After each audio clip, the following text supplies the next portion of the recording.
जय हिंद सभी को।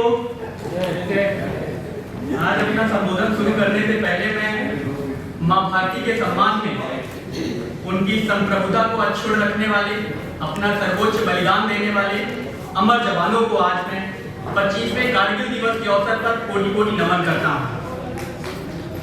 आपने भारत के स्वाभिमान की विजय की पताका फहराई है, उसकी गौरव गाथा के स्वर्णिम पृष्ठ को हम सब सदैव हमेशा स्मरण करते रहेंगे। हमें आपकी कर्तव्य निष्ठा, त्याग की भावना पर गर्व है। साथियों, मेरा नाम अंशुमान सिंह है, बहुत सारे लोग मुझसे परिचित होंगे। यहाँ पर आज का एक कार्यक्रम यहाँ पर रखा गया है, कई मामलों में खास है। यहाँ पर अगर आप ध्यान से देखेंगे तो 50 लोग नॉर्थ इंडिया के हैं और 50 लोग साउथ इंडिया के हैं। अगर आप ध्यान से गौर करेंगे, मेरे कहने का मतलब यह है कि पूरा भारत आज यहाँ पर आ गया है। आपकी बात जब आप यहाँ पर कोई रखेंगे तो पूरे भारत में इसकी गूंज जाएगी। बहुत दूर दूर से लोग ट्रैवल करके आए हैं, बहुत सारे लोग 2 दिन से दिल्ली में रुके हुए हैं, स्टे कर रहे हैं। उन सब के लिए एक बार जोरदार तालियां बजाइए आप। मैं नेशनल चीफ कोऑर्डिनेटर हूँ all India rail safety council का और चेयरमैन हूँ international business startup and entrepreneurs association का। पिछले 7 वर्षों में लगभग 10,000 लोगों से मैंने मीटिंग्स करी है और अलग अलग पूरे भारत के लगभग 185 कॉलेजेस एंड यूनिवर्सिटीज में गया हूँ, जहाँ पर मैंने बच्चों से एंटरप्रेन्योरियल माइंडसेट डेवलपमेंट पर बात करी है और लगभग 3 लाख बच्चों से एंटरप्रेन्योरियल माइंडसेट डेवलपमेंट पर बात की है।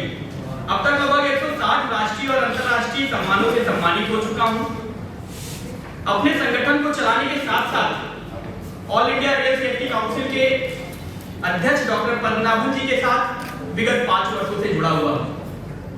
All India rail safety council लगभग 1.5 दशक से भारतीय रेलवे के साथ मिलकर अलग अलग तरीकों से, अलग अलग माध्यमों से रेलवे के व्यापक विस्तार में सहायक के तौर पर भूमिका अदा कर रहा है। मैं हमेशा एक बात बोलता हूँ कि आज का भारत नया भारत है। आज यह जो अमृत काल चल रहा है, प्रधानमंत्री जी ने इसको अमृत काल नाम दिया है, जहां पर हम विकसित भारत 2043 की परिकल्पना को आत्मनिर्भरता के साथ देखने वाला भारत देख रहे हैं। और ऐसे में हमें किसी भी क्षेत्र को छोड़ने की जरूरत नहीं है। हर क्षेत्र के व्यापक विस्तार पर हमें काम करना होगा, तभी भारत विकसित बनेगा, शक्तिशाली बनेगा, समृद्ध बनेगा और पुनः सोने की चिड़िया बनेगा। इसी विचार के साथ हमारा संगठन 21वीं सदी के भारत को बनाने में अपनी भूमिका अदा करने के लिए 21 अलग अलग काउंसिल में काम कर रहा है। आप सबको एक एंट्री किट दी गई होगी जब आप लोगों ने एंट्री करी है। अंदर एंट्री किट में आपको 2 ब्रोचर दिए गए हैं, जहां पर AIRSC का पूरा मिशन एंड विजन वहां पर मेंशन किया गया है। आप उसको देखकर पढ़ सकते हैं। लगभग 1.5 दशक से all India rail safety council railway के साथ मिलकर सिक्योरिटी, सेफ्टी और डिजास्टर मैनेजमेंट पर काम कर रहा है। साथियों, मेरा उद्देश्य हमेशा यह रहता है कि जो लोग मेरे साथ सोशल मीडिया पर जुड़े हुए हैं उनके साथ मैं व्यक्तिगत बैठ सकूं, चर्चा कर सकूं और उनका ग्रोथ पार्टनर बन सकूं। हालांकि आप यहाँ सब इतने लोग आए, सबसे मुलाकात हो सकता है संभव ना हो पाए। हमारा ऑफिस आसफ अली रोड पर है। जब भी आप कभी कनाट प्लेस की तरफ आए, मैं हमेशा अवेलेबल हूँ। मेरा नंबर आप सबके पास पहुंच ही चुका है। आप कभी आए आसफ अली रोड की तरफ, 1/22 हमारा ऑफिस स्पेस है। आप वहां पर आए, हम विस्तृत चर्चा करेंगे कि हम क्या कर रहे हैं और कैसे मैं आपका ग्रोथ पार्टनर बन सकता हूँ।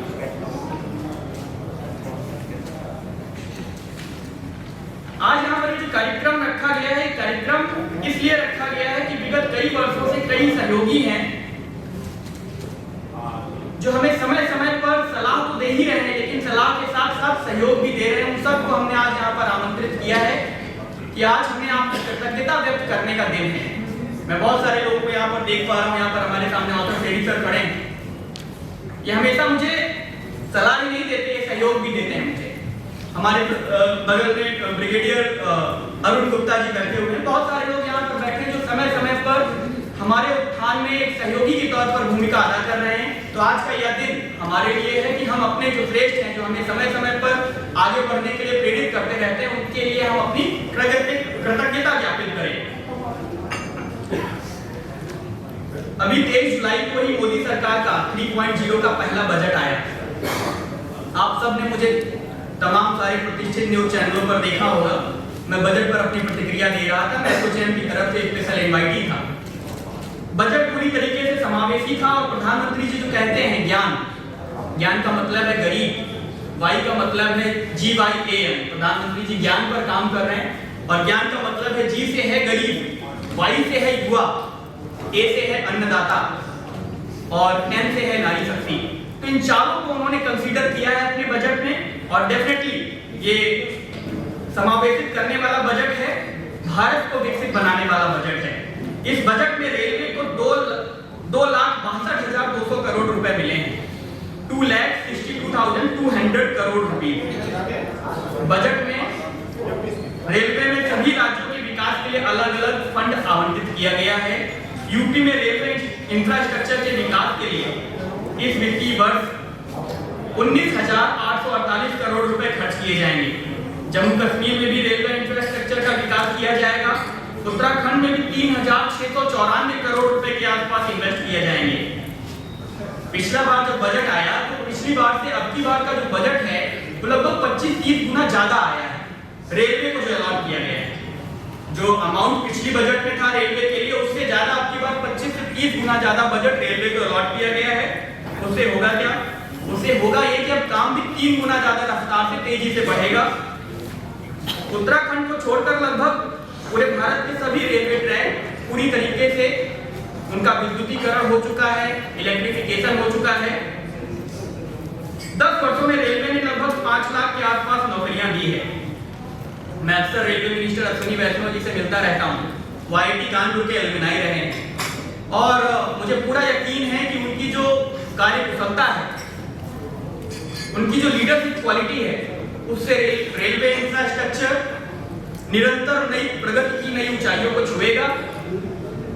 आप सबने अभी थोड़े दिन पहले सुना होगा कि भारतीय railway Amrit Bharat station scheme के तहत लगभग 1,318 स्टेशनों का पुनरुद्धार कर रहा है, रीडेवलपमेंट कर रहा है।